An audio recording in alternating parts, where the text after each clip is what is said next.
to all my friends in Korea. It's a very big pleasure to be with you today. Empathy is something we all feel. We think we know about it, but how did it come to be, this very strange personality trait that we all have and that we share? Let me tell you a little story. About over 40 years ago, I read a quote from a famous German philosopher, George Friedrich Hegel, that stuck with me for decades. He said, "Happiness are the blank pages of history because they are the periods of harmony." I thought, what is he saying to me? And I kept thinking about this over and over and during the years. And then it struck me. When you read about history, it's usually from history books. And our historians have a certain read on events in history. And it's usually what brings their attention are the extraordinary events, the rise and fall of civilizations, marauding forces taking over societies, massive hurricanes and tornadoes and things of that nature, because those events are not ordinary. They're not everyday events, and they strike our imagination and they gel in our common memory because they're so unusual and challenging and sometimes frightening. But when you read history that way, and you see it's a combination of all of these extraordinary events, the rise and fall of civilizations and war and genocide and things of that nature, you get a pretty bad picture of the human species. So what does it mean that happiness are the blank pages of history? They're the periods of harmony? What Hegel was getting to is that everyday life, normal life, we are constantly empathic with those around us. And what does it mean to be empathic? Whether it's our family or close relatives or friends or just people that we live with each day of our lives, we can feel their feelings as if it's our own. If we experience another human being, their grief, their fear, their anxiety, etc., we can feel it inside our body. It's not up here, it's in our body. And we know it's not us feeling it, but we're feeling their pain and their suffering and their grief as if it were in our body. Even with joy and happiness, when someone else is joyful and full of glee, we can experience that inside of our neural circuitry. It comes with our species. And we're now realizing that other species also have that empathic neural circuitry. We believe elephants do because an elephant can actually understand and see themselves in a mirror. We know when an elephant looks in a mirror, they can look at their teeth and see if there's food in there that has to be taken out, etc. We are not sure. We assume dogs probably have the empathic impulse. We certainly know that it's possible. Maybe dolphins and whales, and after all, they started as land animals and then went back to the oceans. So what's interesting here is this. I was watching the Gen Z generation protests a number of years ago, where all over the world, the young Gen Zs were coming out of their classrooms on Friday afternoons in 141 countries, millions of young people, and peacefully protesting in the streets and saying, we are in a climate emergency. We are in real-time climate change. The floods, the droughts, the heat waves, the wildfires are taking down ecosystems, destroying infrastructure, threatening our own species and our fellow creatures. Now, why am I mentioning this? What does this have to do with empathy? It's interesting. I met 3 of these young Gen Z activists in Milan, and it dawned on me. These protests were like no other protests in history. Our species is a protesting species. We've had protests all through history. But this particular set of protests was different. This is the first time an entire generation of human beings, the Gen Z generation, came out on the streets peacefully saying we have a climate emergency, and they thought of themselves as an endangered species. And they thought of their fellow creatures as part of their evolutionary family. This has never happened before. This is an amazing event. That doesn't mean that our other forms of empathy have gone. We still have empathic ties to those who are in the same religion as us, perhaps. Or we may be empathic to the governing bodies to which we're beholden. We may be empathic to our personal biological ties, etc. But this is the first time a whole generation has come out on the planet and felt that they were a species that was endangered, and they empathized with each other's plight. All the other divisions that keep us away from each other, our religious ties, our political ties, our biological ties are still there, but this is an amazing event. Where does this take us? I want to talk about first an experiment that happened in the 1990s that changed everything. The experiment was in Italy, and there were some scientists, and they had connected up some wiring in the neural circuitry of the brain of macaque monkeys. And so they were watching what happened in the brain when the monkey would be given a nut to eat, and which neurons would light up. Then by sheer serendipity, just by accident, one of the scientists, another scientist, came into the room unexpected, and the macaque monkey looked at him. And at that time, the gentleman that came into the room just happened to pick up a nut and start to eat it. And guess what happened? When the monkey saw this scientist eating the nut, the same neural circuitry caught on as if the monkey was eating the nut. And what the scientists discovered was something called mirror neurons. And that is, in our neural circuitry, we can actually experience physiologically what someone else has experienced, their grief, their joy, etc., as if it's our own. This is a big shift in our understanding about who we are as a species. So let me take you back to some interesting aspects of this empathic phenomenon. I want to talk about the something called the Human Microbiome Project. Now, as I talk to you, out my window is the National Institutes of Health, the most august scientific body in the world. It's about 4 blocks away. I'm in the high-tech corridor here in Bethesda, Maryland.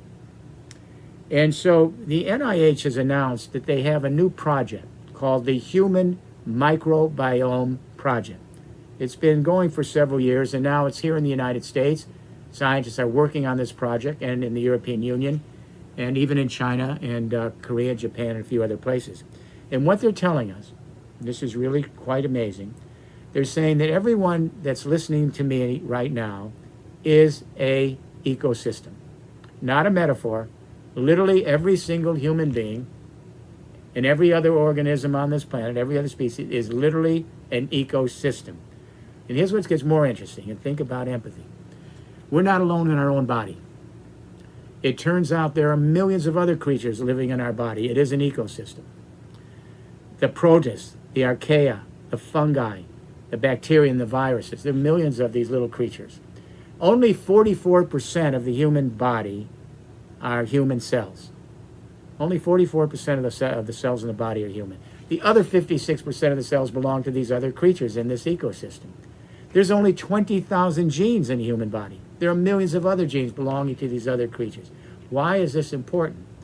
What we're learning is that each of us, while we are an individual, we are a part of an ecosystem that stretch out to this entire water planet that we live on.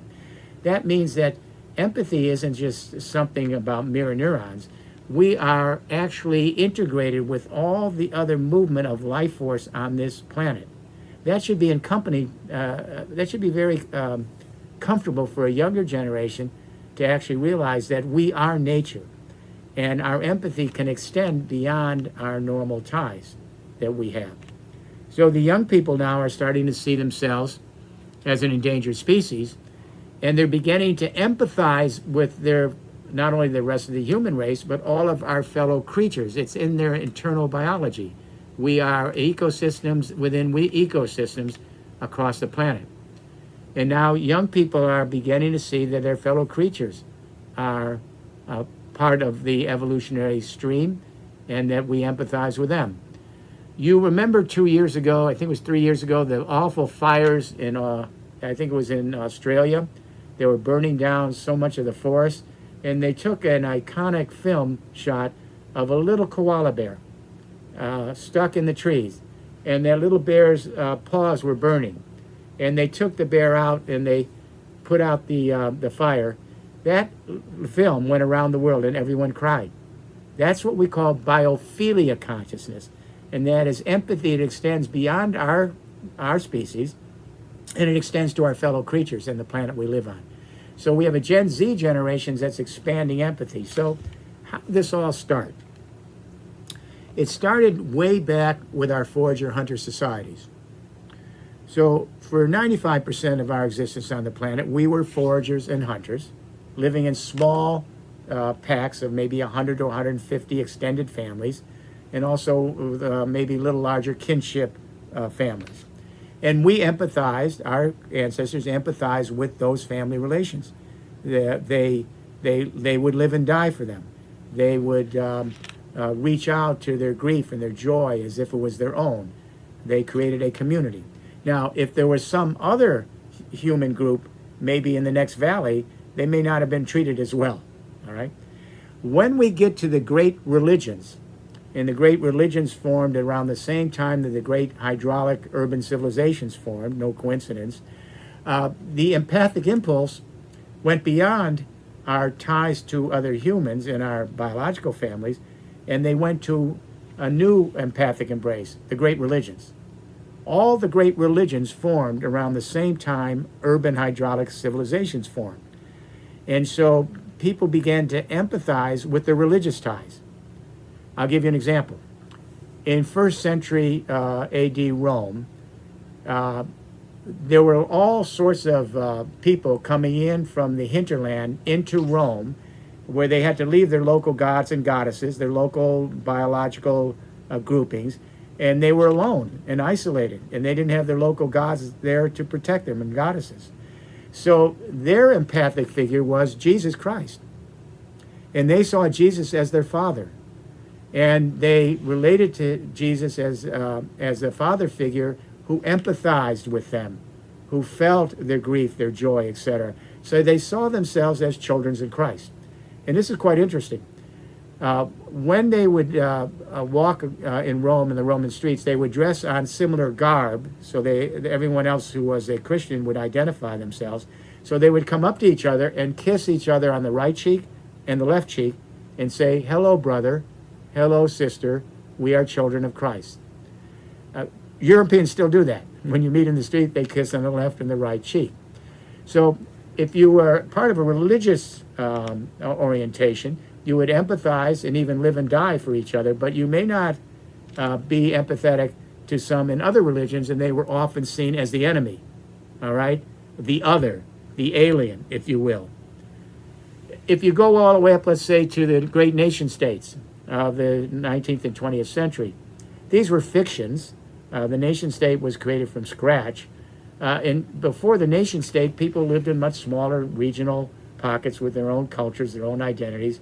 For example, in France, almost no one spoke formal French. They had their own idioms and culture. But when these nation states formed, and they created common school systems, common heroes and heroines, common languages, etc., people began after a while to identify with their nation as their motherland and fatherland. And they would empathize with other citizens of their motherland and fatherland as their family. And they would live and die for them. People have fought many wars on behalf of their own population against others in nation states. So what we're seeing is all through history, empathy can expand and then it can contract. It inflates, and then there are moments where everything falls apart and people kill each other. But empathy is in our neural circuitry. Today, it's moved to the next stage, which, as I said, is a younger generation who is empathizing with each other as an endangered species.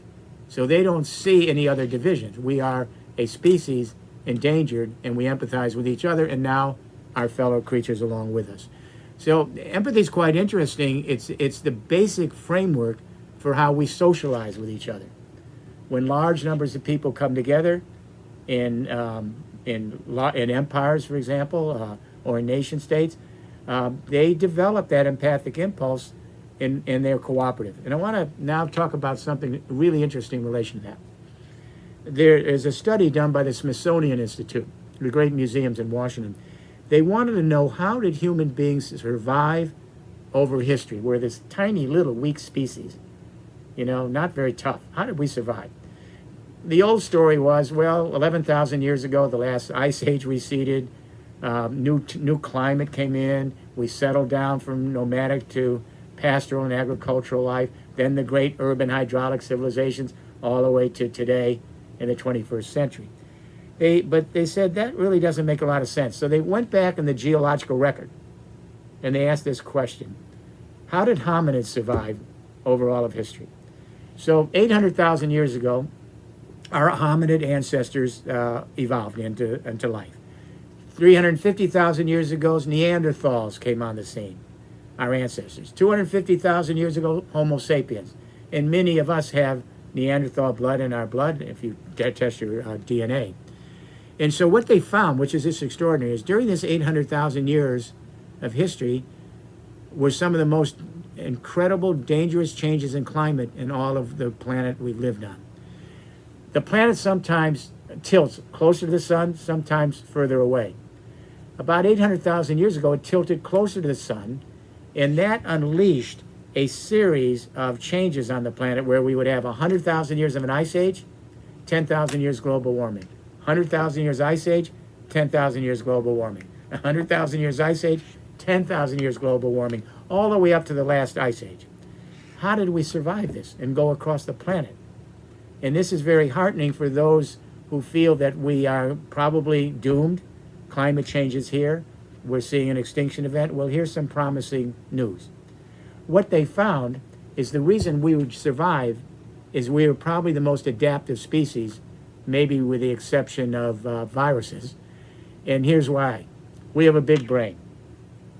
And we have language. And language allows us to share each other's experiences of the world, and collectively over generations and over centuries and over millennia. Number two, our hands. We have the most dexterity of any creature. Our opposable thumbs and fingers, we can make tools and technologies to better our way of life.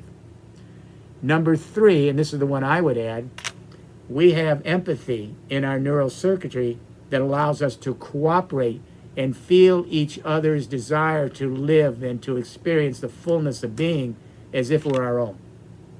And these qualities are what's allowed us to thrive over history.